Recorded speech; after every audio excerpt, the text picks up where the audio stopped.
Alrighty, everybody, welcome into Message Time to Maine. I'm Message Timed. Sorry, my necklace is in my shirt. Um, but I'm gonna read off Ezekiel chapter 41 and 42, and then at the very end, I want to talk about something that's going on right now. Not my life, but like in the world in general. And I think it's time I spoke up. I think it's time I said something about it because it is the beginning of June, and June is a certain month directed towards certain people, and we need to stop allowing that to happen. So, all right, let's just get into Ezekiel chapter 41 and 42. Then the man brought me, so so the new temple, chapter 41. Then the man brought me to the main hall and measured the jambs. The width of the jambs was 6 cubits on each side. The entrance was 10 cubits wide, and the projecting walls on each side of it were 5 cubits wide. He also measured the main hall. It was 40 cubits long and 20 cubits wide. Then he went into the inner sanctuary and measured the jambs of each of the entrance. Each was 2 cubits wide. The entrance was 6 cubits wide, and projecting walls on each side of it were 7 cubits wide. And he measured the length of the inner sanctuary. It was 20 cubits. Its width was 20 cubits across to the end of the main hall. He said to me, "This is the most holy place." Then he measured the wall of the temple. It was 6 cubits thick, and each side room around the temple was 4 cubits wide. The side rooms were on 3 levels, one above another, 30 on each level. There were ledges all around the wall of the temple to serve as support for the side room, so that the support were not inserted into the wall of the temple. The side room all around the temple were wide at each uh, successive level. The structure surrounding the temple was built in ascending stages, so that the room widened as one went upward. A stairway up A stairway went up from the lowest floor to the top floor through the middle floor. I saw that the temple had has a raised base all around it, forming the foundation of the side room. It was the length of the rod, 6 long cubits. The outer wall of the side room was 5 cubits thick. The open area between the side rooms of the temple and the priest rooms was 20 cubits wide all around the temple. There were entrances to the side room from the open area, on one on the north and another on the south, and the base joining the open area was 5 cubits wide all around. The building facing the temple courtyard on the west side was 70 cubits wide. The wall of the building was 5 cubits thick all around, and its length was 90 cubits. Then he measured the temple. It was 100 cubits long, and the temple courtyard and the building with its walls were also 100 cubits long. The width of the temple courtyard on the east, including the front of the temple, was 100 cubits. Then he measured the length of the building facing the courtyard at the rear of the temple, including the galleries on each side. It was 100 cubits. The main hall, the inner sanctuary, and the portico facing the court, as well as the threshold and narrow windows and galleries around the three of them. Everything beyond, including the threshold was covered with wood. The floor was the wall, the floor, the wall to the window, and the windows were covered in space above the outside of the entrance. The inner sanctuary on the wall, at regular intervals around the inner and outer sanctuary, were carved cherubim and pale palm trees, and palm trees alternated with cherubim. Each cherub had two faces: the face of the face of a human being towards the palm trees on one side, and the face of a lion towards the palm tree on the other side. They were all carved They were carved all around the whole temple. From the floor to the area above the entrance, cherubim and palm trees were carved on the wall of the main hall. The main hall had a rectangular door and a rectangular door frame, and the one at the front of the most holy place was similar. There was a wooden altar, 3 cubits high and 2 cubits square. Its corner, its base, its side were wood. Man said to me, "This is the table that is before the Lord."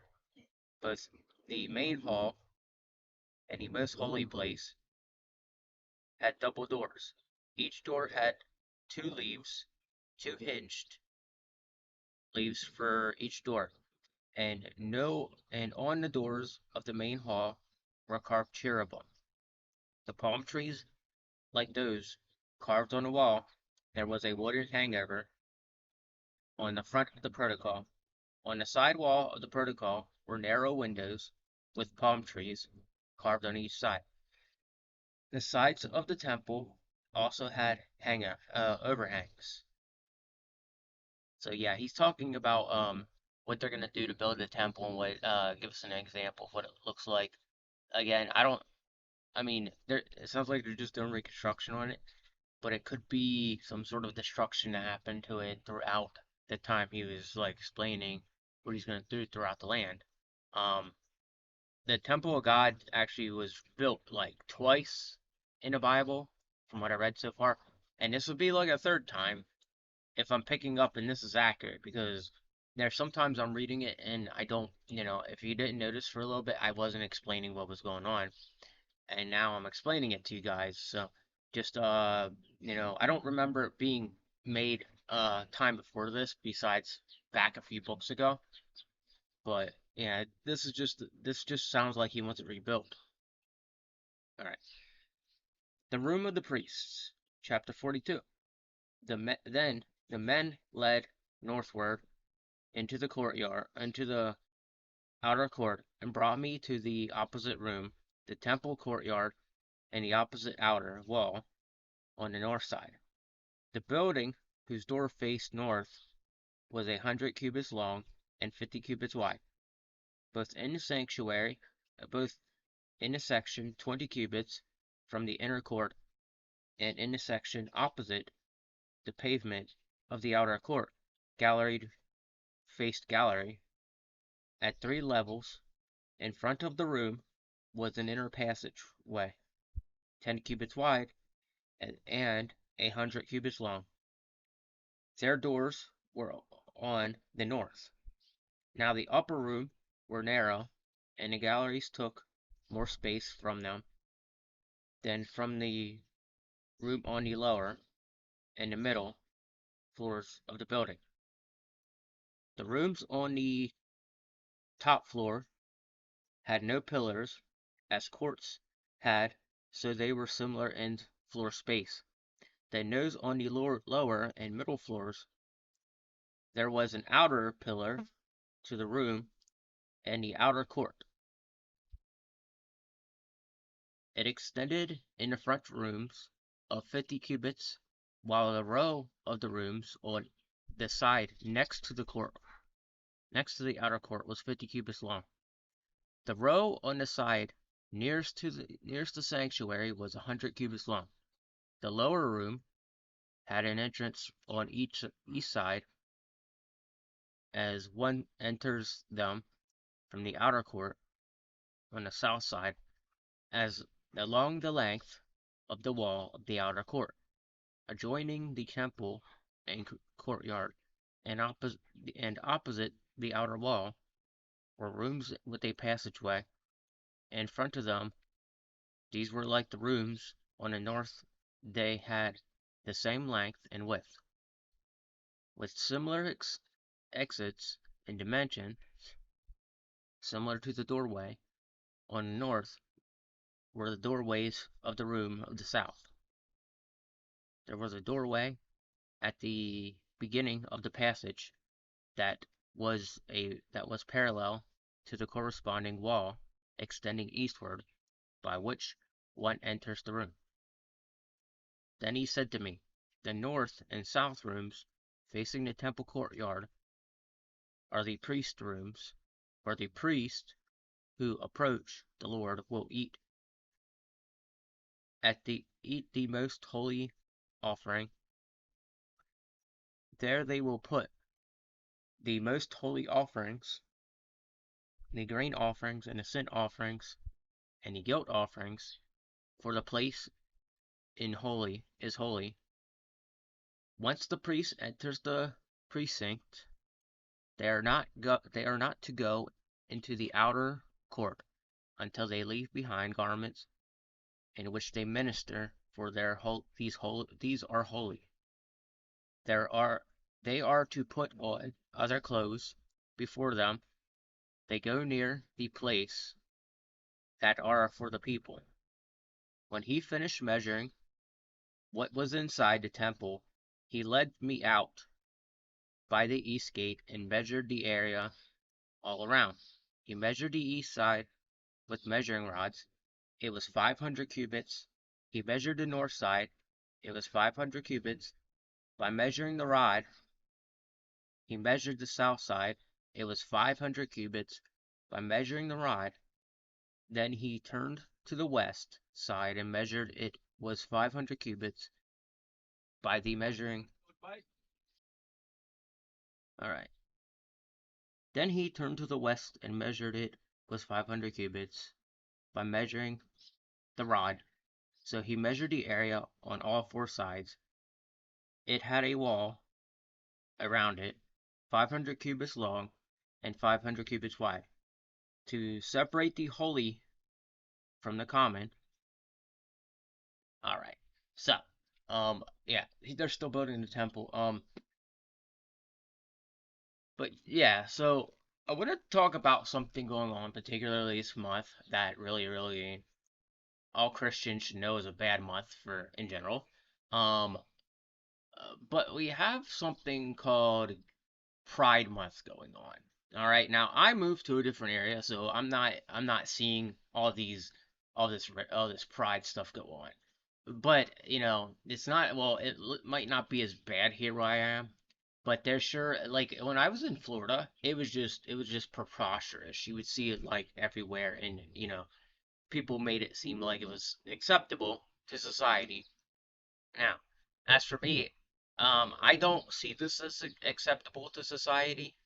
Um, I really think that there's a problem with it, and it has caused an issue amongst a lot of things. And unfortunately, that's why I'm sitting here saying this right now.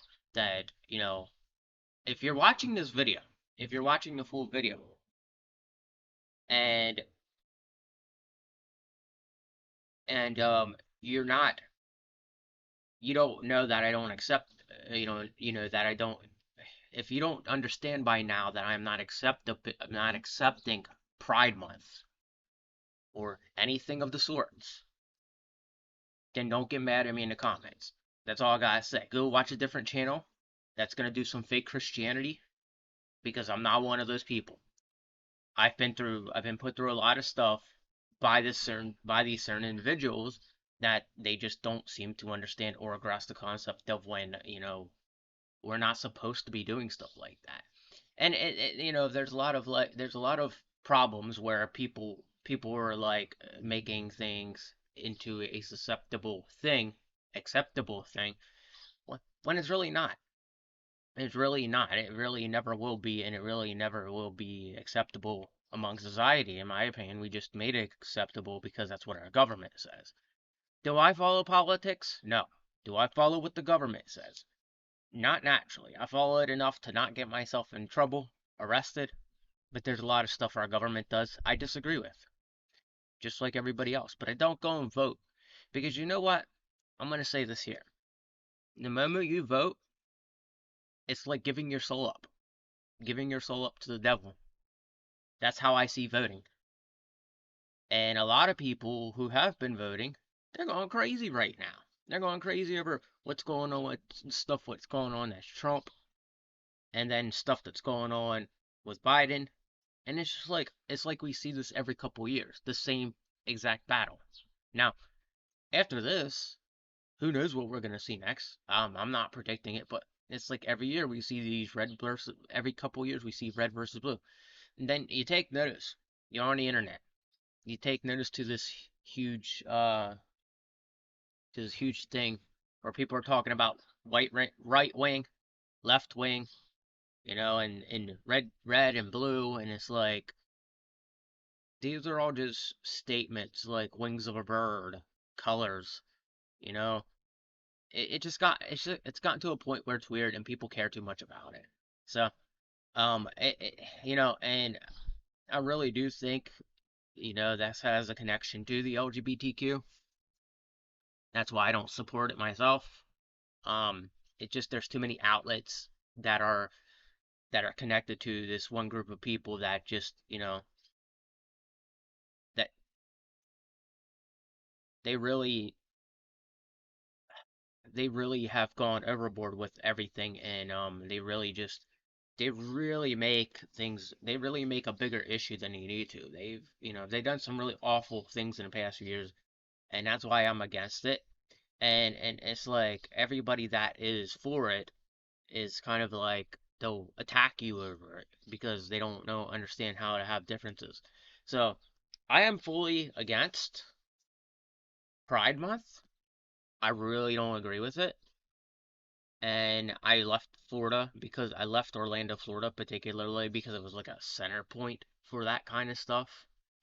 And that's why, like, anybody that's in Orlando, Florida, or anything like that, they need to understand that that's a center point for all that.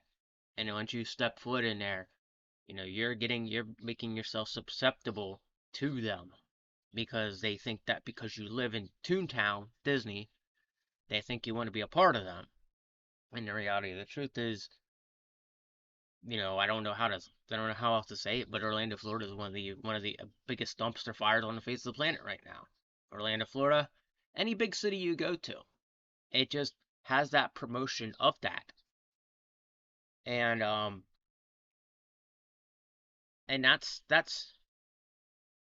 simply where that's simply where I have to, finish my point right with that, because you know why make that into like such a huge deal? Why make, you know, sexualities into a big deal when it's something simply that God never put in the Bible. And going back to Sodom and Gomorrah, we saw him destroy a whole city over it. And people got mad at me over that. Every time I read that little section of the Bible, Sodom and Gomorrah, people go crazy on me, and it's because it's against homosexuality. And that's the only reason people get mad at that way.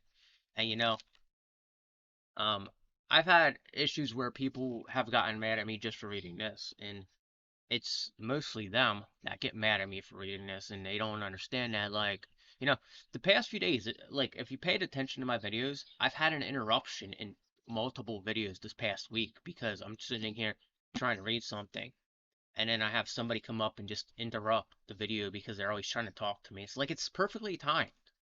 It's like it's perfectly timed, and it's like the enemy is really there trying to prevent me finish off from reading like one chapter for you guys. So that's why you see these weird like cutoffs. And you're gonna probably keep seeing those because I step out in the morning and then for some reason somebody always walks by and they always ask me a question. It's like, if you sit here and see me reading a book out loud, why are you going to interrupt me? You know?